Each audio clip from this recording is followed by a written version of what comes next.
This is the story of a prisoner who, with his incredible intelligence, could escape from any prison in the world. However, one day he entered a prison unlike any ordinary facility. The security of this prison was so extreme that the prisoners had never even seen the open sky. Whether our hero would be able to escape from this prison or not would only be known after hearing the full story. The story begins in a prison in Colorado where we meet a prisoner named Ray. A fellow inmate warns Ray that another prisoner, named Jack, is planning to attack him. The next day, while Ray is in the prison yard, Jack suddenly attacks. Ray overpowers Jack in the fight, defeating him badly. Despite this, the prison guards capture Ray and lock him inside a secret chamber. This section of the prison is reserved for the most dangerous inmates, and they are monitored 24 hours a day. The room where Ray is held is completely sealed, and the door remains permanently locked. Once inside, Ray immediately begins planning his escape. During this time, he discovers that the prison garage is located directly beneath his room, with a fire engine parked inside. Ray remains confined for several days, carefully observing the guards' daily routine. He notices that the guards go up to the prison roof to smoke, and it takes them exactly 7 minutes to return. Ray decides that these 7 minutes will be his window to escape. His next challenge is cracking the password on the room's gate. To do this, he uses a milk packet from his meals. He peels off a thin plastic layer and places it over the keypad to capture the pressed numbers. Soon, he obtains the digits, though arranging them in the correct order proves difficult. One day, when the guards leave for the roof, Ray exits his room and secretly delivers a message to his team outside. He tells them that he will be near the prison at exactly 4 p.m. the next day. According to the plan, Ray's team arrives near the prison, and as the clock strikes 4, they trigger a massive explosion. The blast causes chaos, and everyone begins running in panic. Using the distraction, Ray escapes from his room and reaches the prison garage through the air vents. The prison fire brigade rushes out to control the fire, and Ray escapes by hanging beneath their vehicle. Outside the prison, his companions Hush and Abigail arrive to pick him up. However, Ray does not get far, and the police quickly recapture him. Soon after, a man named Lester arrives and orders the police to release Ray. Ray and Lester return to the prison and meet with the prison director. It is then revealed that Ray is not a criminal at all, but a businessman. He owns a security company, and his mission was to test the prison's defenses. Ray had entered the prison disguised as a prisoner to evaluate whether an escape was possible. After escaping, Ray analyzed the security weaknesses and then corrected them. In simple terms, Ray is a man who makes prisons more secure, and there is no prison he cannot break out of. The next day, when Ray arrived at his office, his business partner, Lester, introduced him to a woman named Jessica, who worked for the CIA. Jessica wanted Ray to inspect the security of a top-secret prison, but only on the condition that no details about the facility would be shared with her colleagues. Although Ray disliked these terms, Lester convinced him to accept the offer. Soon after, Ray was given the identity of a Spanish terrorist named Anthony. His team implanted a GPS tracker inside his body and provided him with an emergency code. If Ray failed to escape, he could reveal this code to the prison director and be released. Ray's mission began, but shortly afterward, he was kidnapped. His captors knocked him unconscious and removed the tracker so his team could not locate the prison. Several hours later, Ray regained consciousness. He discovered that he was locked inside a glass cell, surrounded by other prisoners. Soon, Ray met the prison's warden, who introduced himself as Hobbs. Ray was surprised by this name, as he had been told the warden would be someone named Marsh. Realizing something was wrong, Ray spoke his emergency code. However, the warden ignored it. Meanwhile, Ray's team tried to track his location, but all efforts failed because the tracker had been removed. Ray also noticed that all the guards wore identical uniforms and masks. They were free to brutally beat any prisoner without consequences. During this time, Ray befriended another inmate named Emil. In their conversation, Emil revealed that he had committed no crime. He explained that he was imprisoned because authorities believed he was someone else. Emil was thought to be the right-hand man of Mannheim, a highly dangerous criminal. At the time, police forces around the world were searching for Mannheim. Since Emil was suspected to be his closest associate, he was captured instead. From this, Ray realized that this place was not a real prison. It was a secret torture facility where wealthy and powerful people sent their enemies to suffer. Wanting to learn more, Ray formed a plan. He staged a fight with Emil to draw the guards' attention. Seeing the conflict, the guards dragged them away and locked them inside a small punishment chamber. The chamber was fitted with extremely bright lights that generated unbearable heat. No human could tolerate the temperature for long. Cameras inside the room allowed the prison warden to watch their suffering. They remained trapped there for several hours. When their punishment ended, a doctor came to examine them. Seeing Ray's condition, the doctor felt sympathy for him. However, when Ray asked about the prison's location, the doctor refused to reveal anything. When Ray came out of the chamber, he told Emil that the floor was made of steel, not aluminum. He also noticed nuts and bolts fixed at all 4 corners. Ray asked Emil to bring him a piece of metal so he could try to loosen them. A short time later, the prison warden summoned Emil and questioned him about his boss, Mannheim. As always, Emil refused to speak. Enraged, the warden brutally beat and tortured him. During the torture, Emil secretly managed to steal a piece of metal. When Emil returned, he asked Ray about his plan. Ray explained that the prison appeared to be built underground. His idea was to unscrew the bolts in the floor and search for a path to the surface. If they found an exit, they would escape together. Emil trusted Ray and handed over the piece of metal. To be sent back to the punishment chamber, they deliberately started fighting again. Their plan succeeded, and they were locked inside once more. Inside the chamber, Ray hid from the cameras and began loosening the nuts and bolts in the floor. When he finished, he signaled Emil. Emil began shouting loudly, drawing the guards' attention. Using this distraction, Ray blocked the camera, opened the floor panel, and jumped down. He started climbing upward using nearby pipes. During the climb, one of the pipes broke and water began flooding the area. Despite the danger, Ray managed to reach the surface. What he saw left him stunned.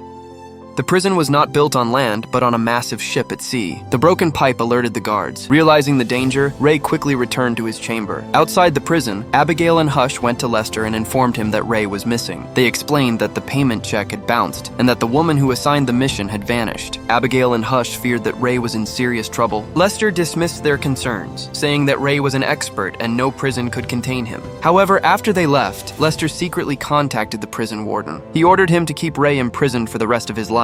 It was revealed that Lester had deliberately trapped Ray to gain full control of the company. Even so, Abigail and Hush refused to give up and continued searching for Ray. During their search, Hush discovered rumors about an illegal prison called Tomb. It was said that powerful people sent their enemies there to be tortured. No one knew the exact location of this prison. Meanwhile, inside the facility, Ray and Emil needed to determine where their ship was located. Only then could they contact their team for help. The next day, Ray met the prison doctor and questioned him about the prison's location. The doctor refused to help. As he left, Ray secretly stole a piece of cardboard. He planned to use it to build a sextant. It was a tool designed to help sailors determine their position at sea. To use the device, they first needed to reach the surface of the ship. For this, they sought help from a Muslim prisoner named Javed. A short time later, Javed met the prison warden and made a fake offer to work as his informant. He requested permission to pray under the open sky. Unaware of Javed's true intentions, the warden agreed. That night, Javed reached the deck of the ship. Using the device, he calculated their exact location. After completing the calculations, they discovered that the ship was in the Atlantic Ocean near Morocco. At this point, Emil revealed that an old friend of his lived in Morocco. He believed that if they could send him a message, he would come to rescue them. Ray supported the idea and went to meet the doctor once again. This time, the doctor agreed to help. He secretly emailed Emil's friend, sharing the prison's location and the planned time of escape. The day arrived when they were ready to break free. Meanwhile, Javed approached Varden and warned him that a major fight would erupt in the prison canteen that day. Hearing this, Varden ordered all the guards to rush to the canteen. Only 2 guards were left on the stairs leading to the upper deck of the ship. Seeing the opportunity, Ray started a fight in the canteen. Within moments, chaos spread, and prisoners began fighting each other. Using the confusion, Ray, Emil, and Javed slipped out of the canteen. They reached the staircase, killed the guards, and seized their weapons. They rushed up the stairs toward the surface. Unfortunately, the warden spotted them and ordered a full lockdown of the ship. As a result, every door was sealed. The 3 men were forced to turn back because they could not reach the surface. At the same time, Emil's men arrived near the ship, but there was no sign of the escapees. The guards noticed movement and opened heavy fire inside the ship. During the chaos, Javed was struck by a bullet and badly injured. Seeing the situation worsen, Ray quickly formed another plan. He decided to reach the ship's control room and shut down the power. This would unlock all the doors and allow them to escape. Ray asked Emil to take care of Javed and headed to the control room alone. Javed's condition continued to deteriorate, and he knew he would not survive. He urged Emil to move on without him. Emil hesitated, but was forced to leave Javed behind. Meanwhile, Ray reached the control room and cut off the ship's power. This reopened all the sealed doors. Emil managed to reach the surface. Soon after, guards arrived and began firing heavily at him. Emil stood his ground and eliminated the guards one by one. Javed also fought bravely, but his life could not be saved. After Javed's death, the guards began searching for Ray. To escape capture, Ray hid himself inside a water tanker. Just then, the ship's power was restored and the water tanker began filling rapidly. At the same time, the warden learned that Ray was hiding inside the tanker. Before the guards could react, Ray forced his way out and jumped from the ship. By now, the number of guards on the deck had increased, leaving Emil no choice but to escape as well. As Emil fled, he spotted Ray struggling in the water. He threw down a ladder and Ray grabbed onto it. Together, they opened fire on the ship and detonated the oil tanks on board. The massive explosion killed all the guards, allowing both of them to escape. A short time later, they reached the seashore. A large vehicle arrived to pick them up, and Jessica stepped out. Ray was completely stunned when he saw her. She was the same woman who had sent him to inspect the prison's security. It was then revealed that Jessica was actually Emil's daughter, her. She had sent Ray into the prison to rescue her father. The biggest shock came next. Emil was not Mannheim's right-hand man. He was Mannheim himself. He had hidden his true identity to protect himself from his enemies. Jessica then revealed the full truth about Lester. She explained how he had betrayed Ray in order to become the sole owner of the company. A few days later, Ray met with his friends and told them everything about Lester. When Lester discovered that Ray had escaped the prison, he decided to flee the country. However, as soon as he sat in his car, Hush knocked him unconscious. When Lester regained consciousness, he found himself still inside his car. The car was locked inside a massive shipping container. That container was loaded onto a huge cargo ship, surrounded by thousands of others. No one knew where the ship was headed. And with this mystery, the story comes to an end. I hope you enjoyed this story. If you liked the video, make sure to hit the like button and subscribe to the channel. See you in the next video. Until then, stay safe and keep chilling.